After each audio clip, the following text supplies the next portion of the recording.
மகர ராசியில் இந்த மகர லக்னம் சார்ந்த நபர்களுக்கு கழுத்து, தோள் பட்டை, ஜவ்வு சம்பந்தப்பட்ட விஷயங்கள், இளைய சகோதரன் சகோதரி சம்பந்தப்பட்ட விஷயங்கள்ல சற்று கவனமாக இருக்கணும். ரொம்ப முக்கியமாக மாமனாருடைய உடல்நிலைகளில் சற்று கவனம் காட்டக்கூடிய ஒரு நாளாக இன்றைய நாளில் இருந்து கரெக்டாக 1.5 மாத காலம் இருக்கிறது.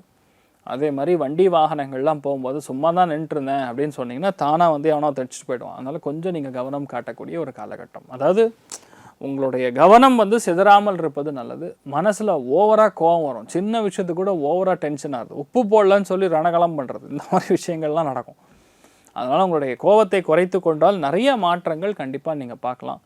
அவசரப்பட்டு எந்த முடிவுகளும் நீங்கள் டக்குன்னு எடுக்கக்கூடாது. கொஞ்சம் பொறுமையாக ஆலோசித்து எடுக்கக்கூடிய முடிவுகள் நல்லதாக செய்யும். மனசில் அமைதி தேவை. அந்த அமைதிக்காக நீங்கள் தியானம் பண்ணணும். யோகா செய்வது பெரிய ஏற்றத்தை கொடுப்பார். அதே மாதிரி மிக முக்கியமான வழிபாடுகளில் ஜெகநாதர் வழிபாடு, பூரி ஜெகநாதர் வழிபாடு ஏற்றத்தை கொடுப்பார். ராசியா நிறம் மஞ்சள் நிறம்.